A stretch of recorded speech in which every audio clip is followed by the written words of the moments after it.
Hey guys, KHCloud here with my Honeymoon review for Kingdom Hearts Final Mix HD. It's recently coming out for the PS4 is Kingdom Hearts 1.5 HD Remix and 2.5 HD Remix. So I'm probably going to do a Honeymoon review on all of those, like the first 2 hours. Chain of Memories might be the first hour because it's a shorter game, and it's built for handheld. Technically Birth by Sleep was as well, but Birth by Sleep is just a mainline Kingdom Hearts game that was released on a portable console. Kind of the same way that Dream Drop Distance is.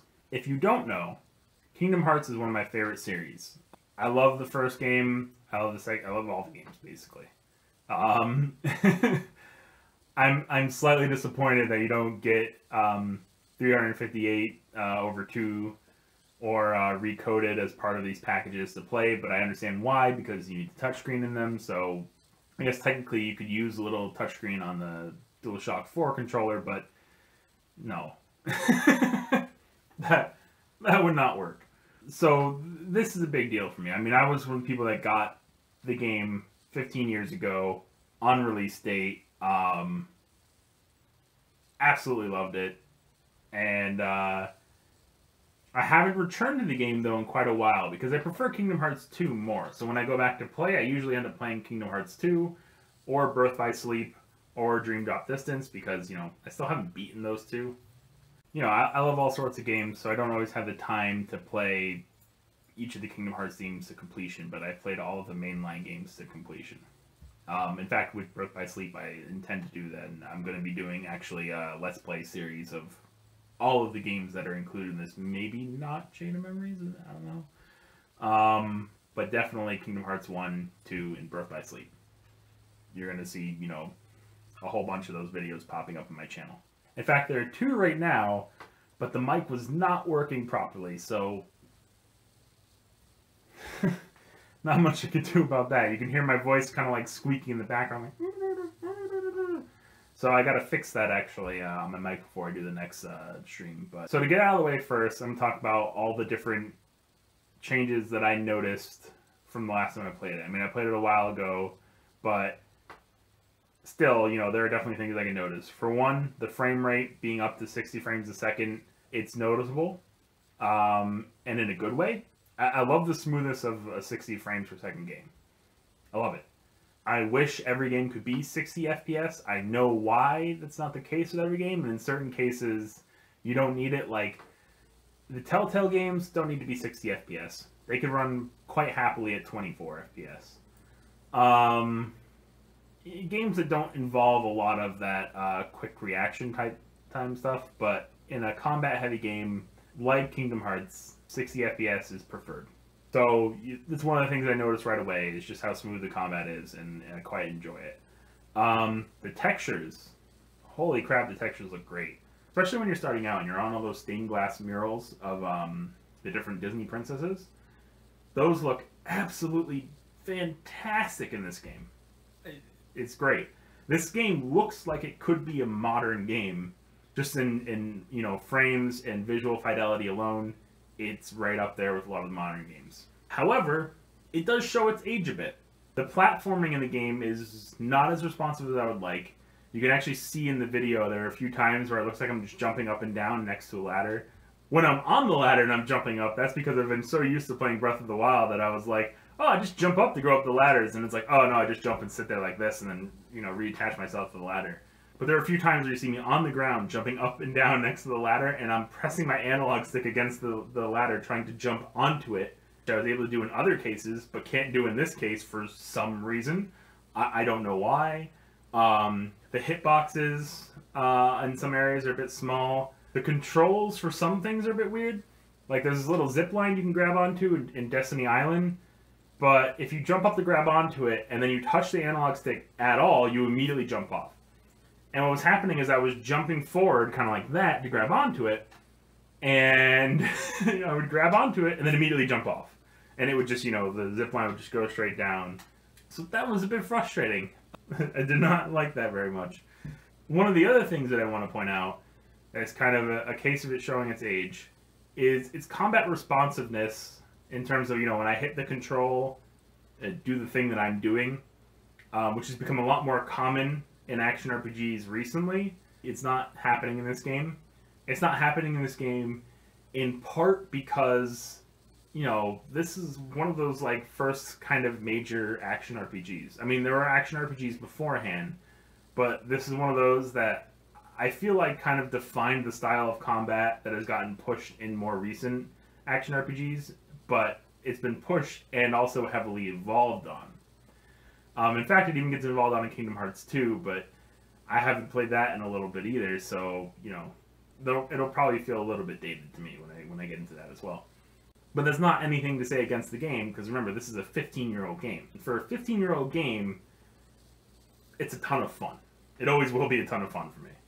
It looks breathtaking. It really looks really, really good. You know, a lot of remastered games, you can tell that they're remastered games. Like I said before, you would think that this is a modern game based on its looks.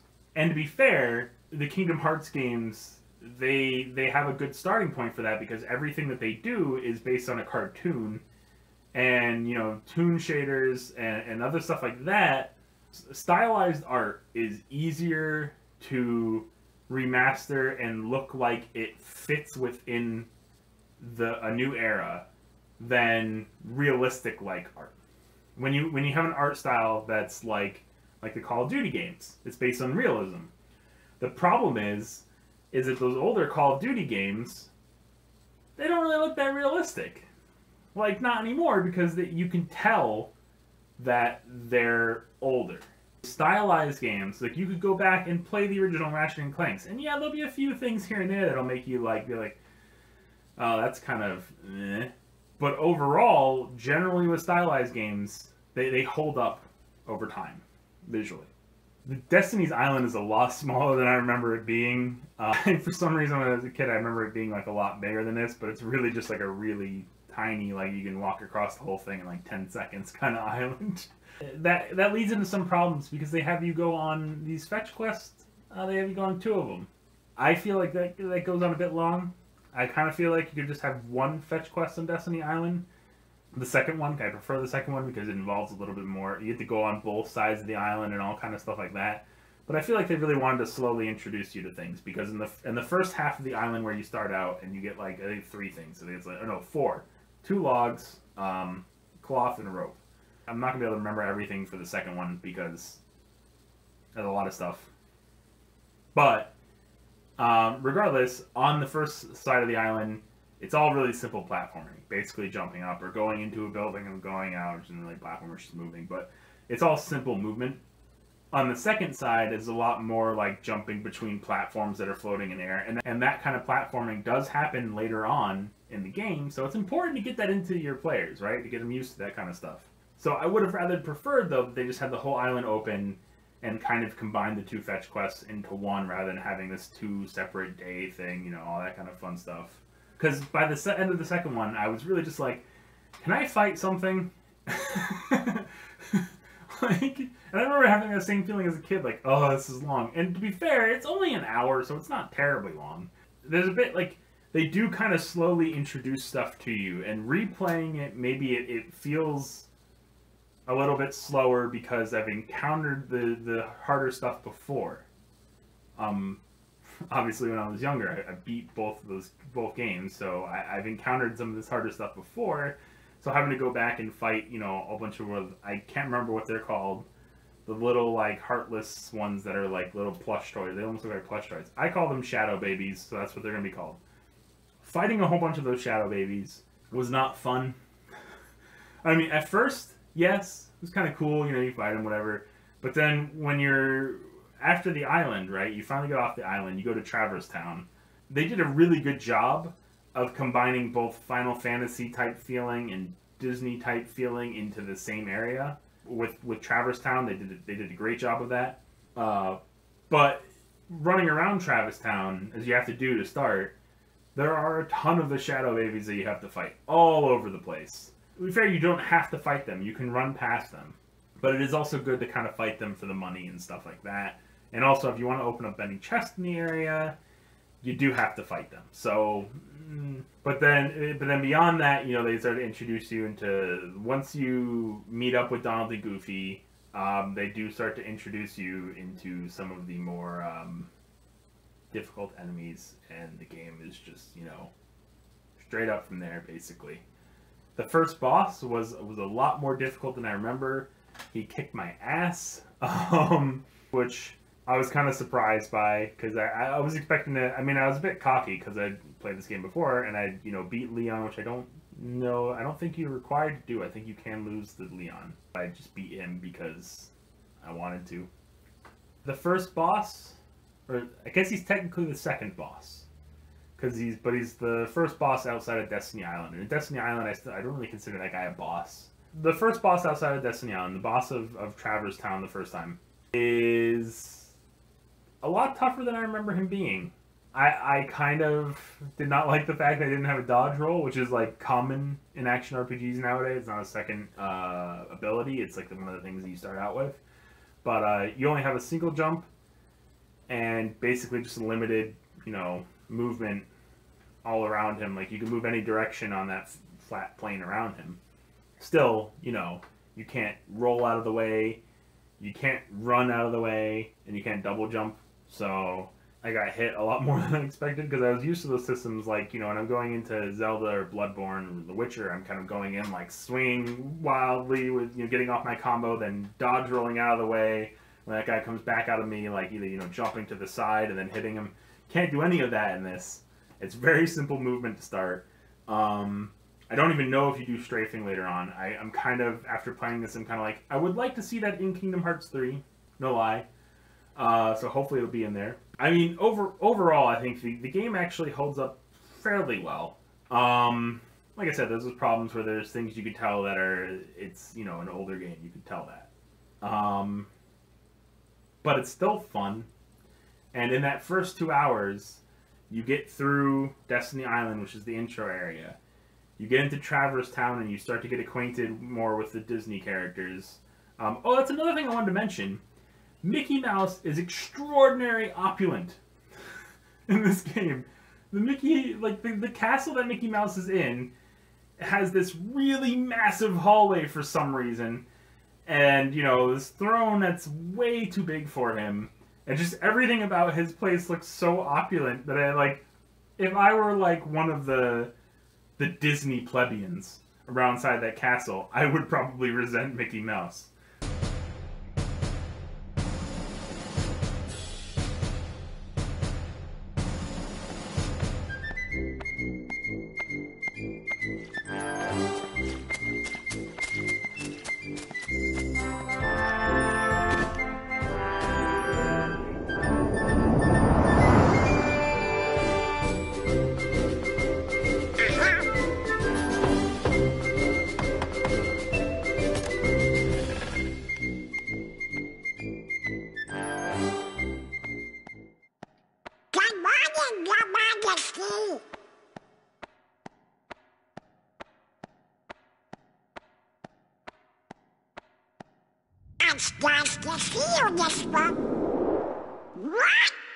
So yeah, see the Destiny Island stuff, you get introduced to that, get all that kind of stuff out of the way, and get kind of the basic mechanics. Then you get to Traverse Town, where you kind of get acquainted with how a town works together, how the city, you know, how one of the worlds kind of works, really. It kind of becomes your hub. And, you know, by the end of that, right, and then all within the first 2 hours, and I didn't really, like, know everything I was supposed to do. It took me a while to find one of the mushrooms. It took me a while to figure out how to get to Donald and Goofy.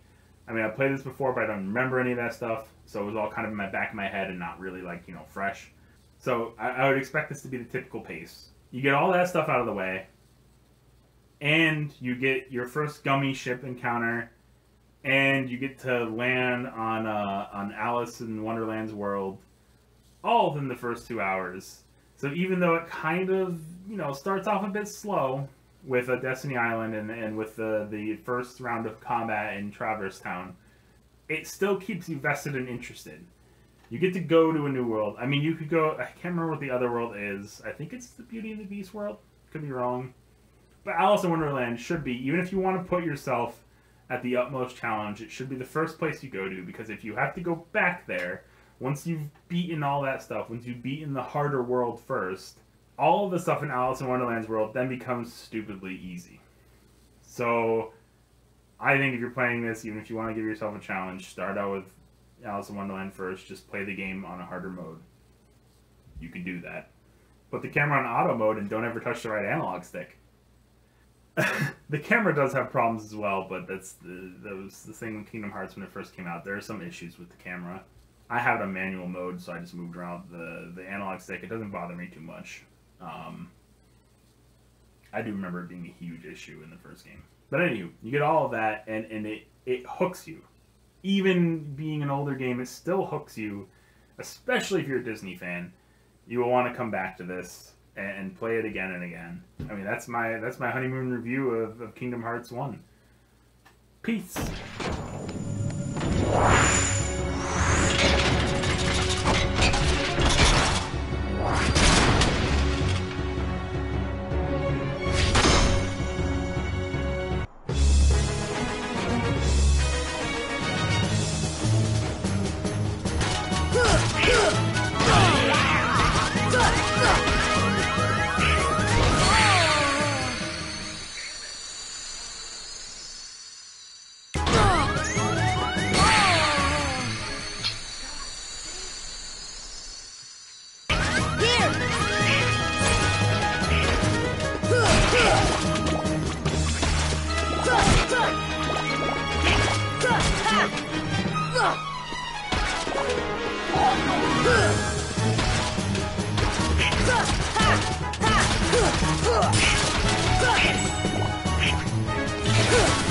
Come on!